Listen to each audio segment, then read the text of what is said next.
Left off last week. Isaiah 33 and verse number 10. I've been preaching from a series of sermons entitled The Gospel According to Isaiah. And I want to pick up on part 3.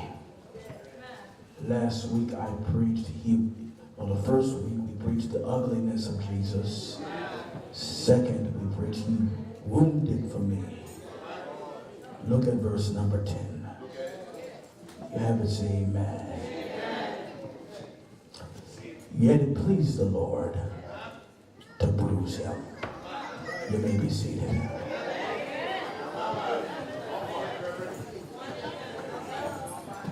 It pleased the Lord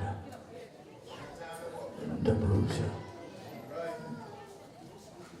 That's what I want to talk about today. It pleased the Lord to bruise him. It pleased the Lord to bruise him.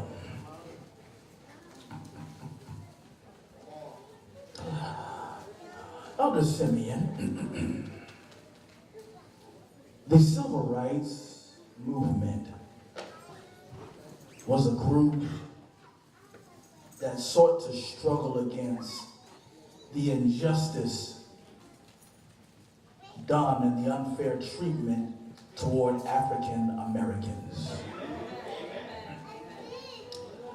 Now, there were two sets of camps during the period of the 50s and the 60s. There was what you call the integrationists.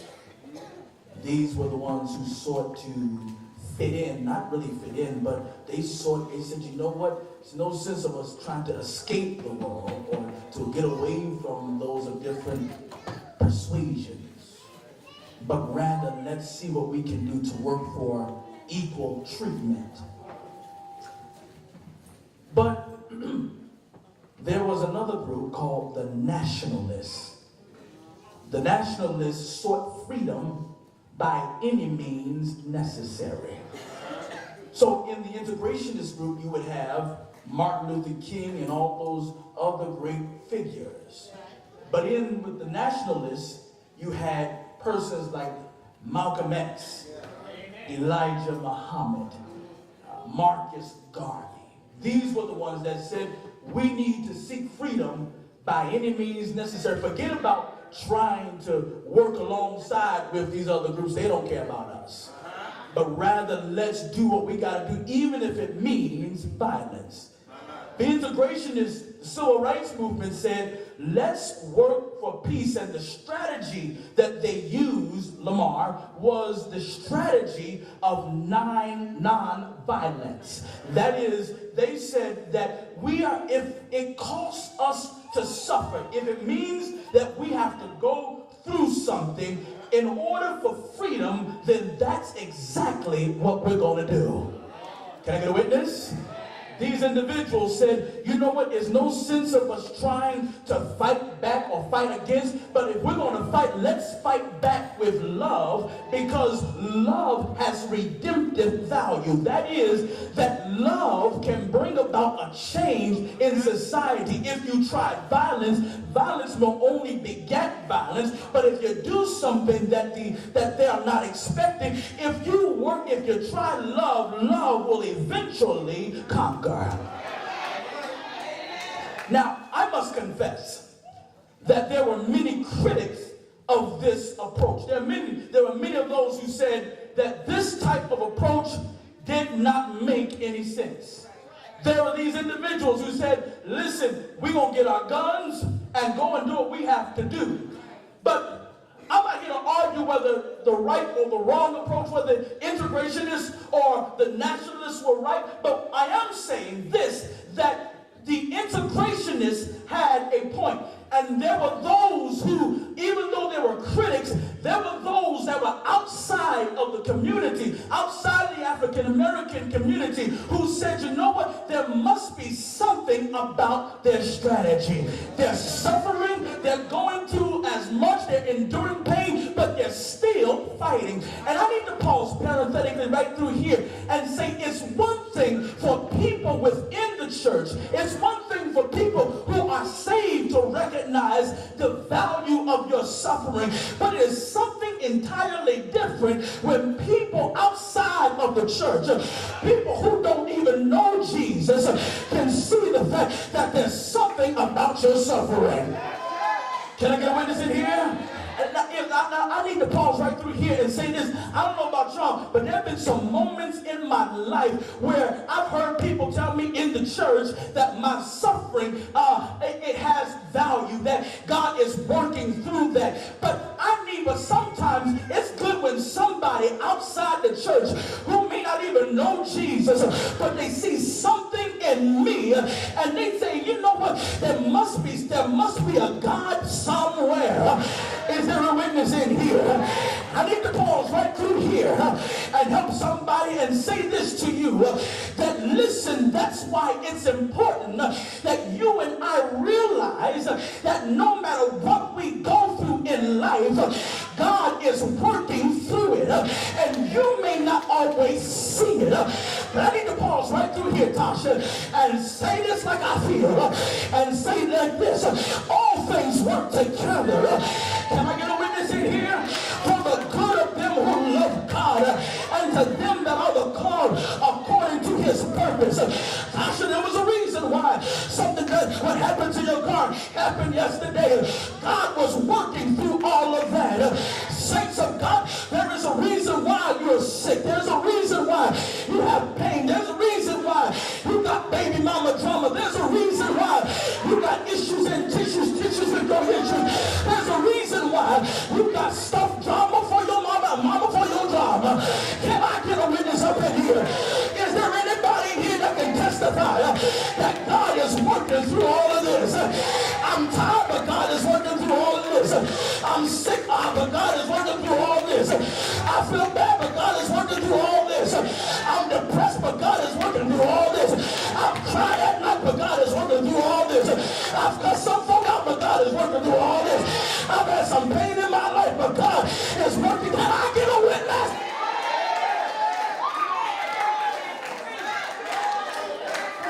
Can I get a witness in here? And watch this. Sometimes God will use people outside the church, because sometimes people in the church don't always see what God is doing in your life. Can I preach like I feel? Come on, don't you be fooled to believe that everybody in this church, or everybody that the folk that you sit next to, they understand what you're going through, and they value who you are. There's some folk that you sit right next to. There's some folk that you speak to every Sunday. They don't even know what you're going through. They can't appreciate. In fact, can I be real with some of y'all? Can I be real with some of y'all? Come on, say I can be real. Come on, listen here, listen, look at here. Listen, if folk went through the stuff you've been through, they would have lost their mind a long time. Child, if you've been sick like I was, you would have been, listen, you would have lost your mind. If you were on crazy, listen, you would have gone crazy if you went through what I went through. You would have lost your mind if you went through what I went through. If you were broke like I was broke, you would have lost your mind. If you went through the anxiety that I went through, you would have lost your mind. That's why everything ain't for everybody. Lift your hands and tell the Lord, thank you.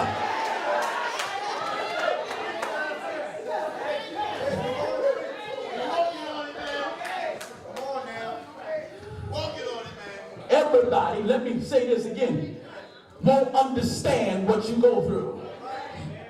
Don't let me say that again. Everybody tonight won't understand what you go through.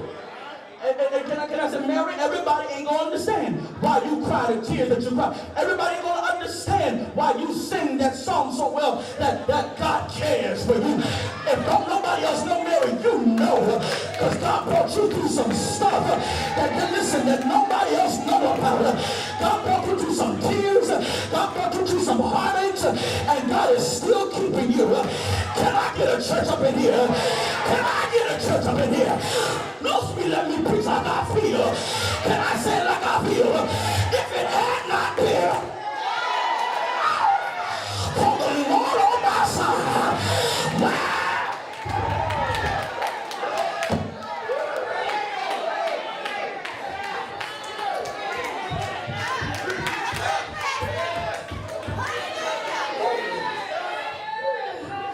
All right.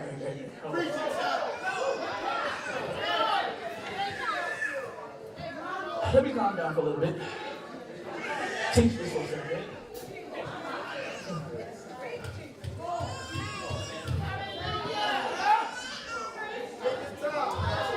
But Harold,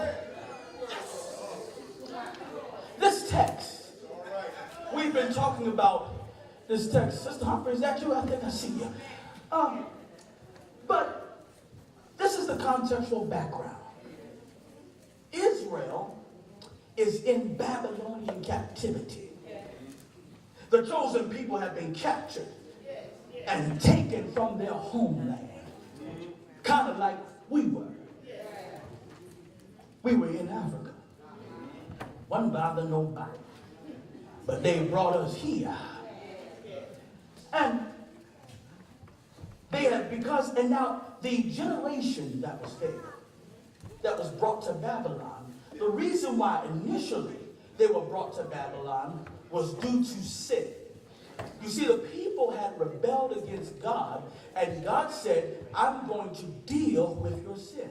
Yes. And so by virtue of that, what God said I'm going to do is I'm not going to totally eradicate you because of my promise, but I am going to do is I'm going to punish you. And I need to pause right through here and say this, that all of us need to be thankful to God that God did not eradicate, because there was some stuff we did that if the Lord was like some of us, most of us would not be here today. Come on, I wish come on, lean in right here. Don't y'all go to sleep on me. I said, if some of the stuff you did, come on, let me say, the stuff we did. Look at your man and say, look at the stuff I did. Look at the stuff I did. Riding dirty. Come on. Y'all know what I'm talking about. Trying to do your own, and even while being in the church. You see, can I preach like I feel? Don't you think that just because you're in the church, don't think that because people in the church, because they come to church and shout, hoop, holler, score, that they got it all together. Truth of the matter is, some of the worst folk in the church, some of the greatest sinners are the saints in the church. I feel like it. But you know what I've discovered, Deacon Bishop, what makes us different from everybody else, even though we're some of the greatest sinners, Lamar, what I'm grateful for is that we have a God, that we have the grace of God, that even when we fall down, we can get back up. Can I get a church up in here? Anybody here can testify, you slipped a long time ago, made some mistakes a long time ago, did your own thing along, come on, you thought something you shouldn't have thought, been someplace you shouldn't have been. Listen, come on, trying to drop it down, get your eagle on. Come on, trying to do the Oreo, the Brooklyn shaker, the Harlem shaker. Come on, shake it with your Bahama mama. Come on, your baby girl, your ace spoon cook, your boo-boo bear. Come on, your shorty, your sugar lump, all that nonsense. Come on, drinking that good Christian brothers. Hallelujah, you know what I'm talking about.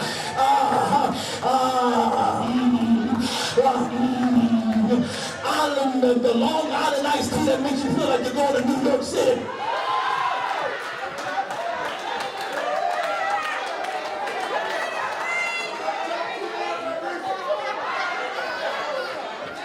And some of us, I ain't up there to some of y'all street, but for some of us, we just like to get, just a little high, just get a little bit of treat, get a little bit of treat, and then take you a little high, and think you up, Deacon Ronnie was talking about the little pump this morning, they were talking.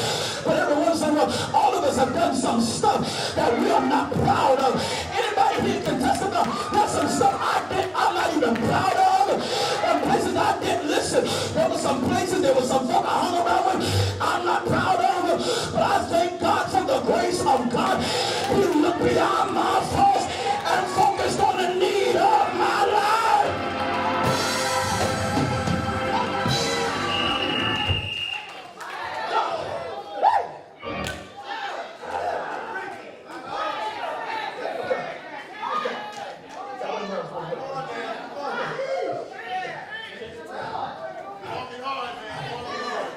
Let me get back to regular schedule program here.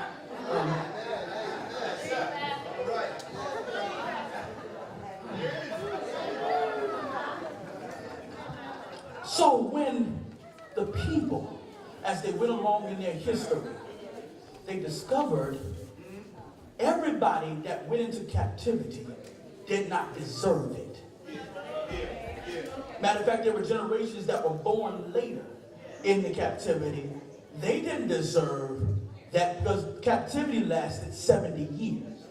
Now, in the 70 years, everybody did not deserve, that was born in captivity, did not deserve captivity. But they're in captivity, and they're saying, well, you know what, Lord, why are we here? And so this text, Isaiah 53, is meant to really answer this. Now, in last week, we talked about the other. Somebody shout the other. Yeah. When you read this text, verses number 4, now 7 to number 12, what you discover is this is not the prophet talking, this is not Israel talking, but this is another nation talking. And so here it is, the other nation is saying he was the servant. Israel was despised and rejected. They were oppressed. In fact, that word oppressed means they were pressed beyond, they were broken, they were brought to their breaking point. Have you ever been in a place where you were almost at your breaking point? Have you ever been in a place of brokenness where you were pressed down so hard, didn't know how you were going to make it? But look at the text. Even though the servant Israel was despised and oppressed, listen, he did not open his mouth. He did not complain. He did not talk about. He like a sheep and like a lamb. He opened not his mouth, and he kept on being, and even down to the point of being criticized. Verse number 8. You know, the reality is that Israel was being criticized also by other people, and so in their criticism, they still kept their mouth closed. This is the other nation talking about Israel, saying, "Listen. There's something about the suffering of Israel. They're being talked about. They're being criticized. They're being jeered. They're being derided, but they are not saying anything. They keep going through. In fact, it's gotten so bad that they're being numbered with the wicked. They're not even doing nothing, but because of their righteous behavior, they're being numbered with wicked folk." I don't know about you, but sometimes walking with God is not always easy. Sometimes walking with God, sometimes when you're trying to walk with God, sometimes people will look down on you. Sometimes people will misuse you. Sometimes you will get blamed for stuff you didn't even do. Sometimes someone will bring up your past. Can I get a witness in here? Come on, I need a church up in here. Anybody here can testify? You had some folk that while you were trying to move on, trying to get your life together, you had some folk that were talking, "I remember you way back when." But you know what I've discovered? The reality is you ain't got to talk to nobody. You ain't got to answer to every little thing. Can I get a witness in here? Just let the people keep on talking. Because the reality is I don't have nothing to prove. I know that the angels in heaven done signed my name.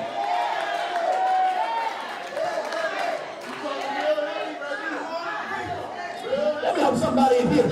You ain't got to listen. If they don't believe you've been changed, so talk to the hand. I don't care. I am God's child. I'm a child of the living God. I don't have to prove nothing to you. Child, you ain't called me. You ain't saved me by the blood of Jesus.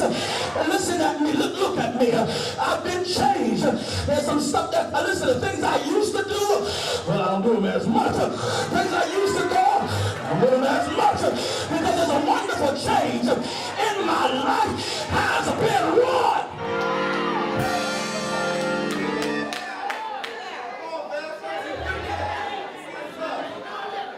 Have you ever had people talk bad against you?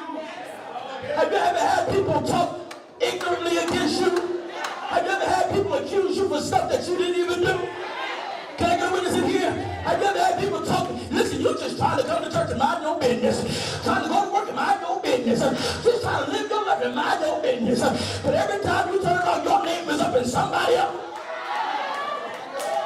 Can I get a witness in here? Come on, y'all can say amen louder than that. I've had some people in my life, Tina, Robert, Tina, that people that looked at me, they said, you know what, I found my name in their mouth. I didn't even do nothing. I was home watching my TV, wasn't doing nothing. And they were just talking bad against me.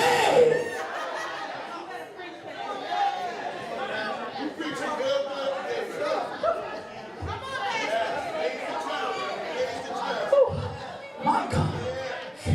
Let me hurry because I got to get through this. I feel good. Woo. But he was subjected, Harold. Israel was subjected to criticism. But he did not open his mouth. He was crushed, numbered with the wicked. But he didn't, and although he did nothing wrong, there was no deceit found in his mouth. But yet, it was the will of God to crush him. I got a problem with that. Because doesn't faith, should being a Christian mean I don't go through nothing? I thought just by being a Christian, things are going to go my way. I thought being a Christian meant that I was going to have it my way. I thought God was going to give me everything. That's what the church, that's what some of the preachers told me.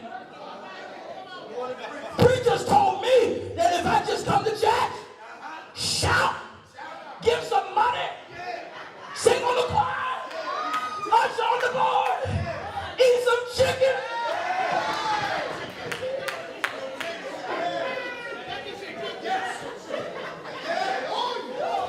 They told me everything was going, but I gotta tell y'all something. This is what the text is saying. The text said that's a lie. Because sometimes being a Christian means that you are going to have to endure pain. Sometimes you're going to be broken because that's the will of God.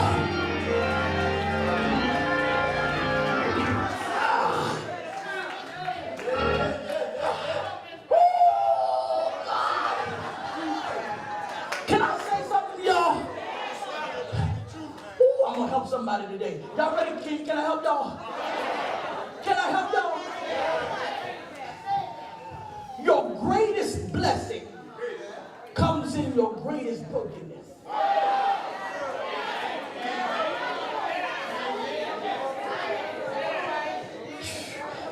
You can never experience the blessings of God until you get broken.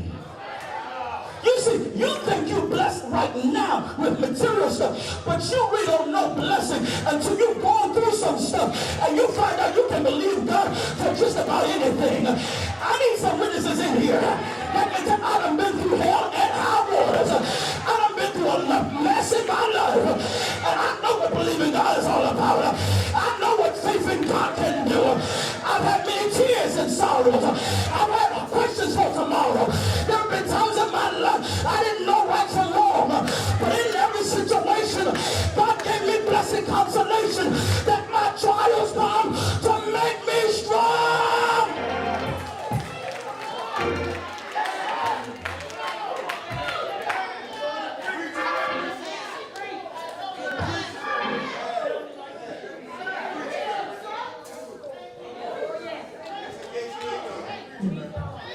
Sometimes brokenness precedes blessing.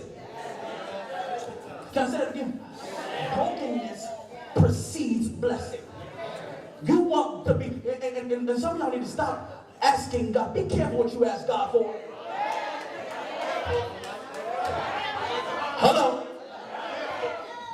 Hello? How you doing? Be careful what you ask God for. Because some of y'all said, God, I didn't ask for that. And God said, yeah, you did. But before you gonna get what you want, God's gonna take you through some stuff. What?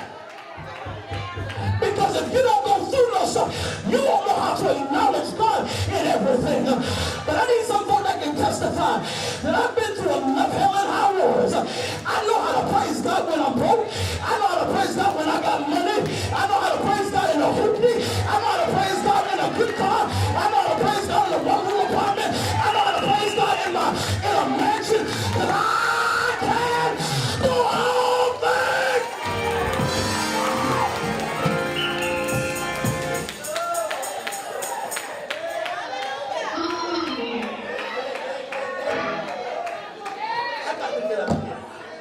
I gotta get.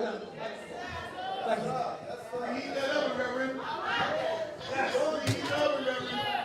All right, let me hurry up. I ain't got much time. Let me hurry up, guys. So now, when we read this text, Isaiah 53, I've often told y'all that when most folk read it, they read it from a Christ center, and that's okay. That's the way we read it. But the first thing to do is get who was he talking to first. And then when you find out who he was talking to first and what they were going through, then apply it to Christ and then ask, what does it mean? So let's apply it to Christ.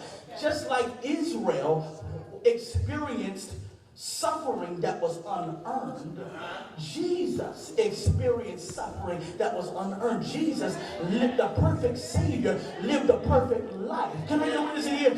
He was sinless, but Jesus became sin that you and I might become the righteousness. The reason why you and I are saved today is because of Jesus. Anybody get a, can I get a witness in here? In fact, Jesus was so sinless that in the Gospel of Luke, chapter 23, when the two criminals came about, one criminal said, listen, if you're the Son of God, save yourself and us. But the other one said, don't you not fear God? We are in the same situation. We indeed deserve what we're getting, but this man has done nothing wrong. And he says, Lord, when you come into your kingdom, remember me. The reason why you and I need a perfect Jesus is because you and I need a perfect salvation. Can I get a witness in here? I am saved today because of a perfect Jesus. I don't lose my salvation because of a perfect Jesus.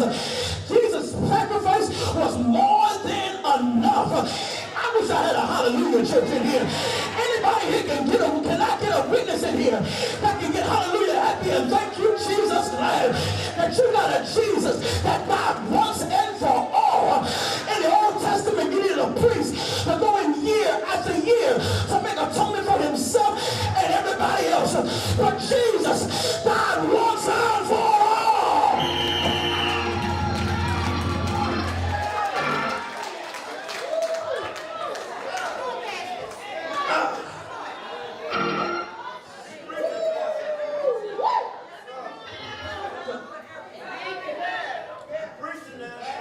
I gotta hurry up and get out of this. I'm almost I promise y'all. But now, like Jesus, all of us have experienced suffering that we did not earn. All of us have been put in situations. And I've said this last week, that there are some situations that we placed ourselves in. But there are some situations God puts us in for developmental purposes. So stop thinking, I'm going through, what did I do? That's the question to ask. But every sin, every suffering, every pain is not a result of sin. Maybe God is trying to do something in your life. And it's how you respond, because your response to suffering matters.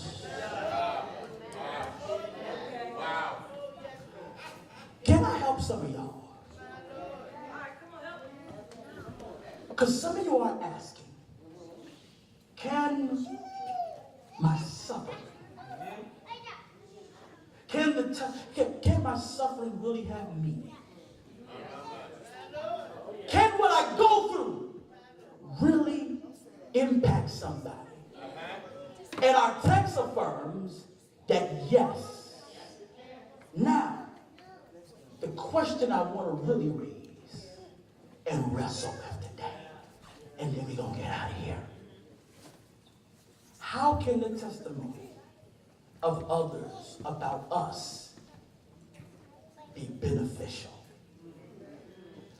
How can people who see me in my struggle and they see God working through me, how can that be helpful to me?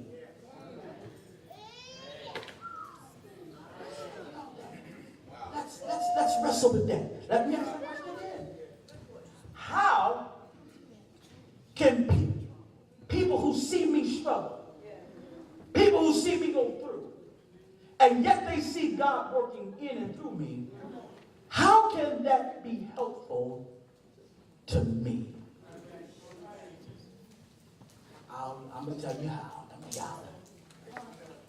Because through the testimony of others, we learn that our suffering can be a divine instrument. Amen.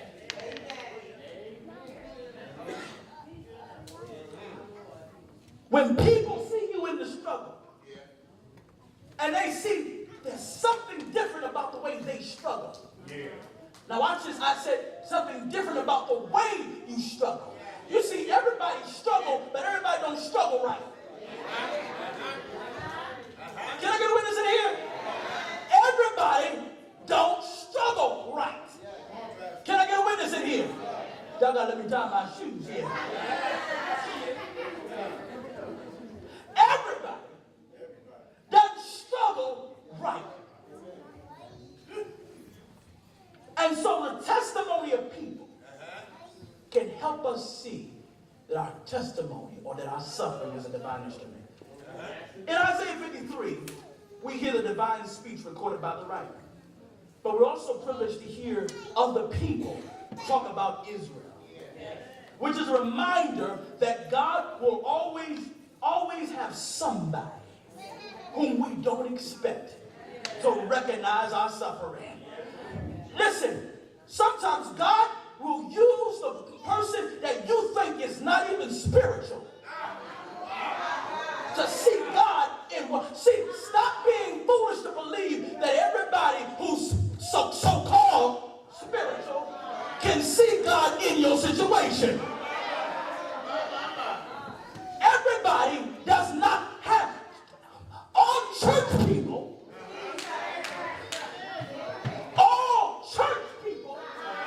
don't have spiritual discernment. All Christians should have discernment, but everybody don't. Because it don't make sense. I'll make it make sense. Because and you know people who can go through and see God in your stuff. Because when I'm going through, when I go to my Christian brother or sister, the last thing I need is for you to complain with me. See how proud you got on me right there? See how proud you got on me right there? Lorraine, there's some people you ought not tell your business to. I'm going to say this. For some of y'all who put your business on Facebook, come on, don't get quiet on me now. Don't get quiet on me now. Come on, don't you get quiet. And don't y'all go unfriendly me on Facebook either, because I ain't paying y'all no attention.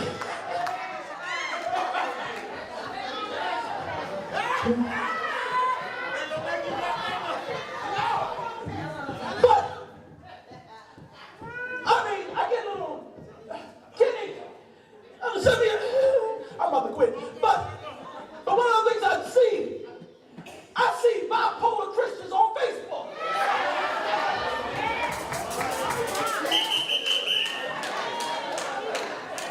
6 o'clock in the morning, this is the day the Lord has made. We shall rejoice and be glad therein. 12 o'clock, I bust the windows out their car.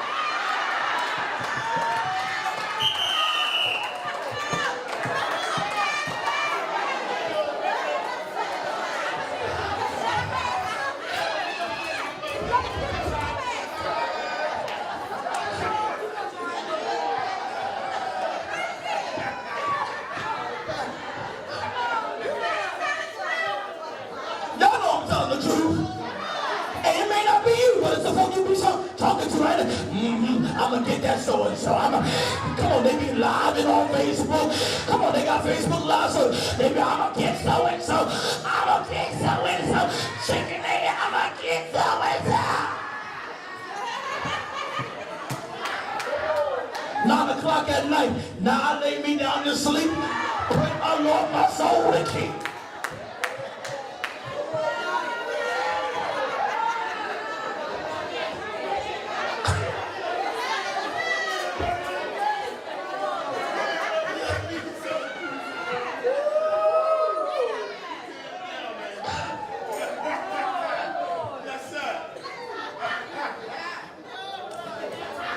But you gotta be careful how you share your business. When people see you, because watch this, I promise y'all I'm finished. I promise y'all I'm about to get out of here. But can I help y'all? When you struggle, people are watching you. Not just saved, but unsaved. So when people see you going through, what are they saying? That's the question. What are they saying about you? And so God used other people to talk about Israel's suffering. Evidently, when Israel was going through, they weren't complaining. Be careful that you don't be found by people complaining about your stuff. Listen, everybody don't need to hear about how bad life is. I don't listen. Everybody don't need to know your business. But when people see you, they ought to see somebody who's suffering for the Lord Jesus Christ. That says, look, I don't care what comes my way. I'm going to give God thanks. Hallelujah. Anyhow. Don't let your struggles get you down. When the troubles come your way, hold your head up.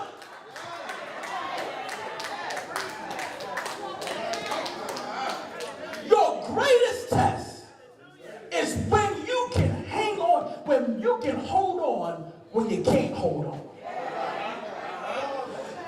Sometimes you got to hold on even if it's by the skin of your teeth. Have you ever been in that place where you ain't, listen, Lord, I ain't gonna know what's gonna happen. But you know what? That's a good witness for people when they can see you going through and say, there must be a God somewhere. There must be God working in their life. Listen, I think Mary gonna help us in this. Can I help y'all? Mary, what you say? You're so fly. You're so high. Everybody around you trying to figure out why you're so cool. You win all the time. Everywhere you go, man, woman, you get a lot of shine. Boy, like a magnet, better yet, I have it. Everything you wear, people say they have it. From the sweatsuit to the white tee to the Gucci. You can probably say people want to get like me. But what they don't know is when you go home and get behind closed doors, you hit the floor, and what they can't see is you're on your knees. So the next time you get it, just tell them it's the God in me. You think I'm fresh? You think I'm clean? You think I'm so sweet? It's the God in me. What is it you think you see? It's the God in me.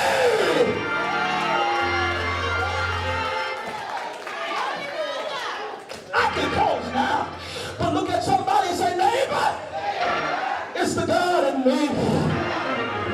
Look at somebody else and say, neighbor, it's the God in me. You think I'm so fly?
some sleepless nights. Ooh, so when I look around, I think things over. Oh, and my good days, they're on the way. Ooh, my bad days, and I won't complain. I gotta let this thing go. Can I feel the wheel turning? Can I go on and preach now? Can you lift your hands and say, preach, brother pastor? Yes, because sometimes my cloud hang low and I can hardly see the road. I ask the question, Lord, why so much pain? But is there anybody can testify that he knows what's best for me? But my weary eyes, they cannot see. And so I won't complain. Shake your neighbor by the hand and say, neighbor, I won't complain because God's been good to me. God's been good to me. God's been good to me. And so for that reason, I'll bless the Lord at all times. His praise shall continually be in my mouth. My soul shall make a boast in the Lord. The humble shall hear of and be glad. Oh, magnify the Lord with me. Let us exalt his name together. I will bless the Lord. I'll lift mine eyes. Come on, y'all. To the hill from which cometh all my help. My help. Can you shout my help? My help. My help. My help. My help. My help comes from the Lord. Lift your hand and shout yeah. Shout yeah. Shout yeah. And the reason I'm going to keep it on, because Jesus, he died. Look at somebody and say, neighbor, he died. He died. He died. He died. He died. He died. He died. He died. He died. He died.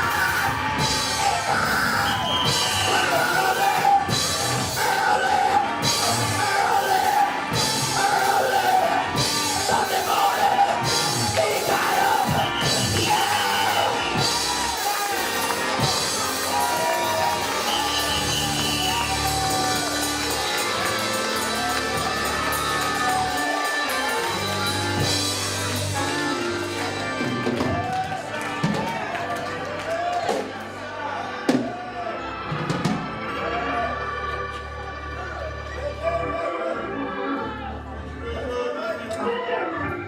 It pleased the Lord to bruise him.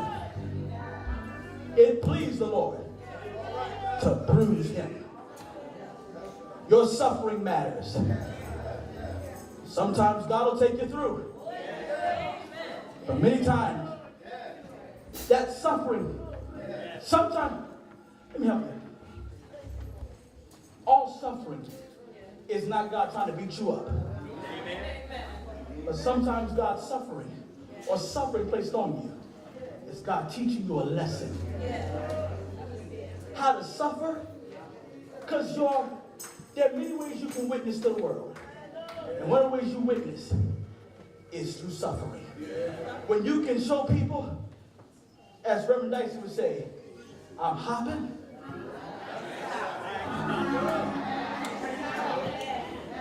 Some of us, hallelujah. Some of us need to get to that place where we say, I'm hopping. Come on, shake somebody by the hand. I'm hopping. But I ain't stopping. Walking the lanes. Hallelujah.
First of all, I extend to anyone here who does not know Jesus, has not confessed Christ publicly.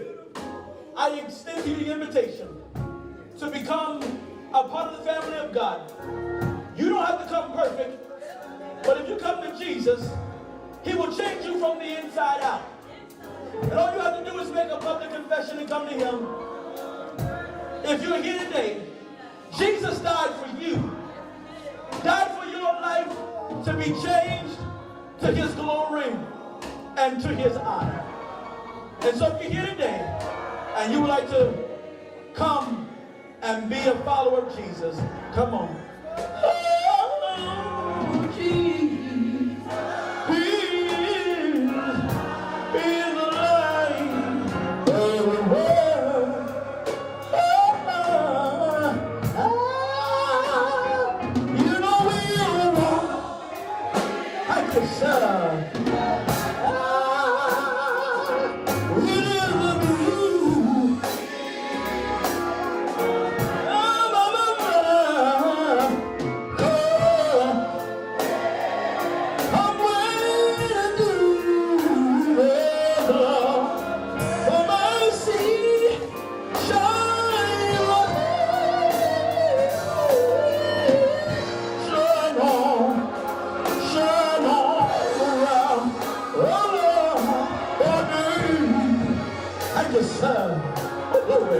Hallelujah, hallelujah, Jesus. Second call. There might be someone here looking for a church. The People's Baptist Church stands adjoined to you. No, this is not a perfect church. I'm not a perfect pastor, but I'm perfect for this church. God sent me here. I'm convinced of that. And we are growing together in Jesus. God is making us better. And I invite you to come and walk with us on this journey. No, things won't always go in the direction of favor for you. But I guarantee you this, that your life will change from before your very eyes. If you come to Jesus, He'll change you. You come out of that candidate of baptism upon your Christian experience,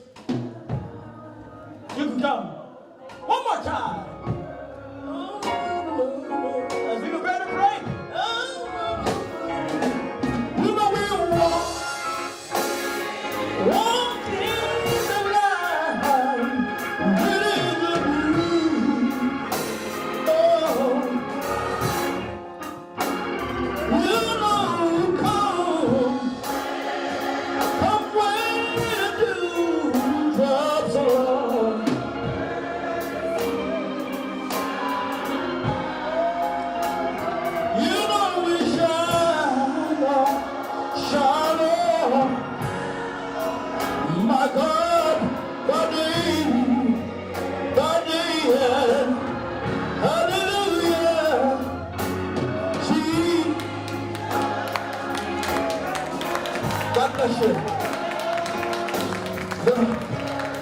Oh, you know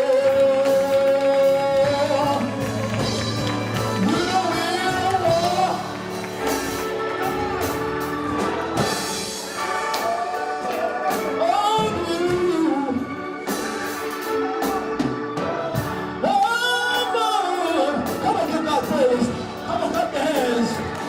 Come willing to Lord from earth.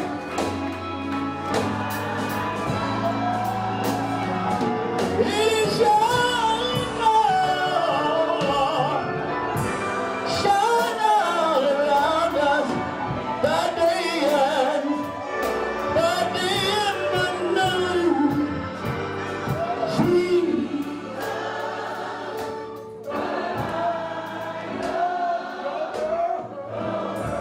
Reverend Dice